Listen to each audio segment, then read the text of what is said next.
Today we are talking about the feet and some exercises to strengthen your feet. Before we begin, I invite you to click that subscribe button so that you get notified the next time I post new tutorials. And if you enjoy this video, I appreciate you clicking that like button.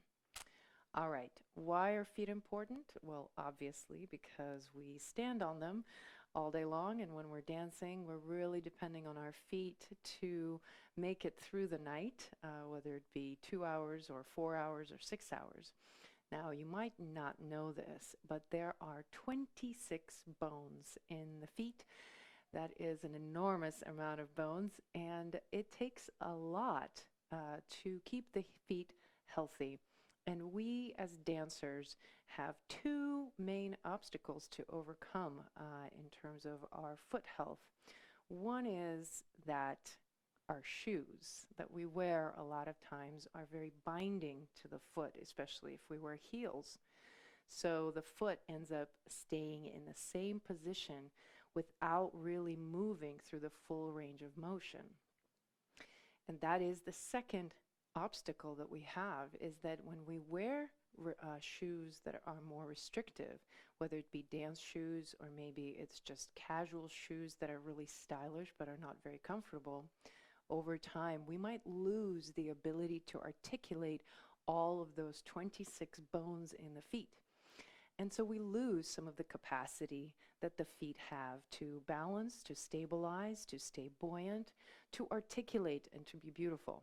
So I'm going to show you very simple exercises that I use as a warm-up before doing other types of movements or before dancing. These are accessible pretty much to everyone, and they're very useful to do. So if you're ready, the one optional prop that I might suggest is a yoga block or something like this. This might come in handy. So to start, we're going to begin in our feet parallel, and then we're going to work with a little bit of turnout. Now, in my last tutorial, I went over how to figure out the range of turnout that's good for your feet. So if you haven't watched that tutorial, I suggest you click on that after this one just to refresh your memory and get to know that part of your anatomy. Okay, so to begin, we're going to be with the feet hips width apart. So you want to look down and you want your feet to align with the hip joint, which is right here in kind of the middle of your hip crease.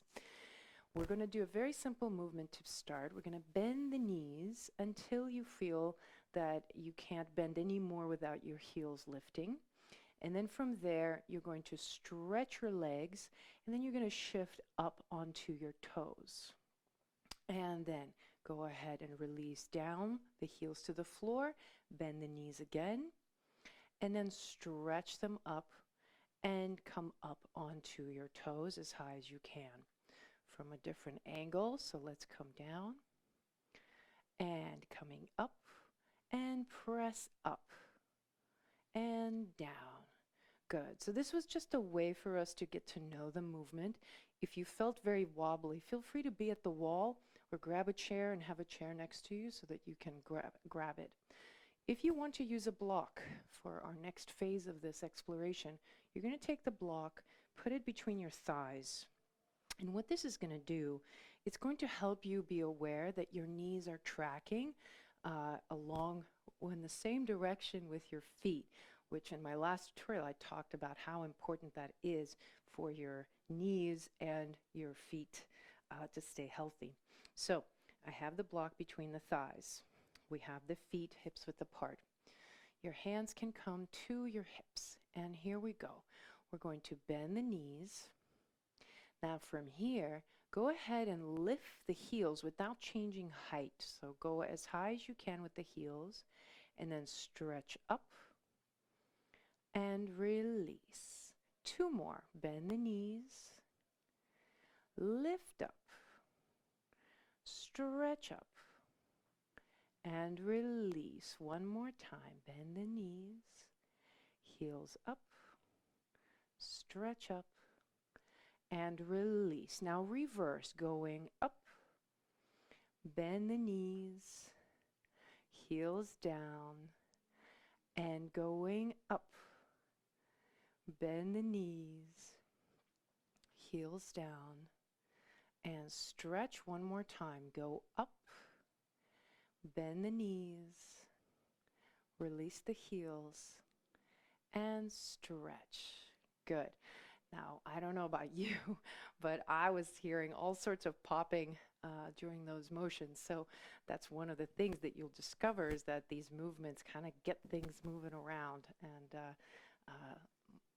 funnel more fluid into those areas. Now, from here, let's explore that same movement in a turned out position. So as I think about turnout, I want to just bring my feet out just a little bit and really feel comfortable that my knees and my toes are tracking in the same direction. Your hands are going to come to your hips, and notice my feet are not together. Traditionally, if you were to do this in a ballet class, you would feel your heels come together in this position, which you can practice with, but it's a little bit more strenuous for me.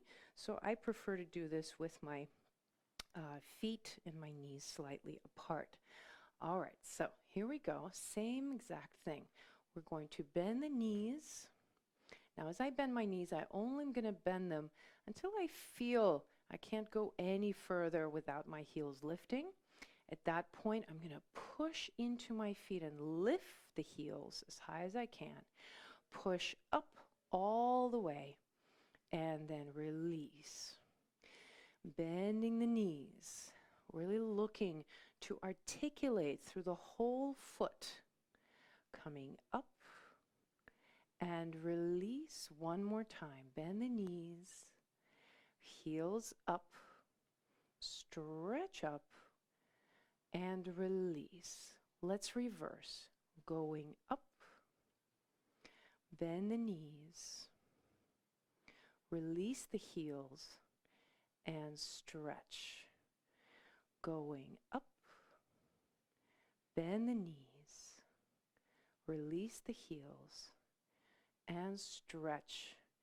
And going up, bend the knees, release the heels, and stretch. Wonderful. Shake it out. So these couple of movements really help to strengthen the muscles in your foot and to get some of that articulation back into the shape of the foot.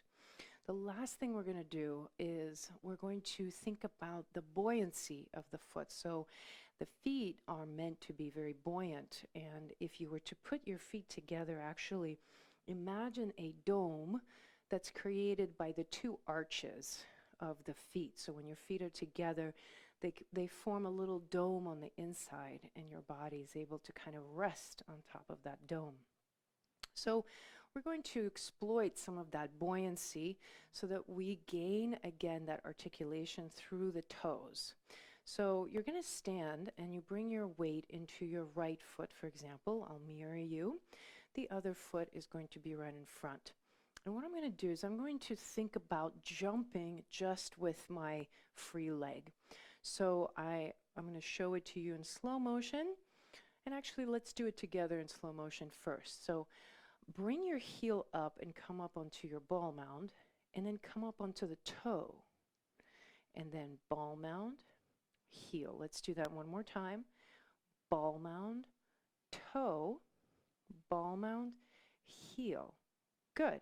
Now we're going to put it all together into this jumping sensation. So I'm going to jump the foot up and release, and jump and release, and jump and release. And you're really looking for that engagement in your calves and articulating the foot as if you're really jumping off the ground and feeling your big toe pointing straight down at the moment of the jump. Good. Let's do one more here, and last one. Good. And then release. Let's go to the other side. This is, I think, one of the most common things I see for many, many years of dancing in high heel shoes or small toe box shoes is the loss of being able to articulate through the full length of the foot. So this exercise is really good to reestablish that. You can also do this sitting down, by the way. So if it's uncomfortable to be doing this standing, you can do this while you're sitting. Here we go. Left foot, or whatever your opposite foot is, we're going to go up onto the ball mound and then onto the toe, and then ball mound, heel. Ball mound, toe, ball mound, and heel. And here we go. We're going to put it together and jump the foot and springing up and pushing, lifting, buoyant, and light. Feel those calf muscles helping you. We'll do a couple of more. Good, and then release. Good, so see how that feels for you.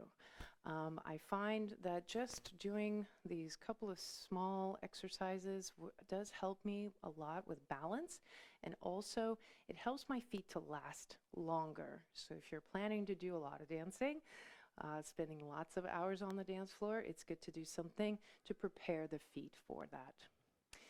Join me next week as we're going to apply all these principles to actual steps. And we're going to think about how to utilize the full range of the foot when we are doing our steps to the side, forward, and back.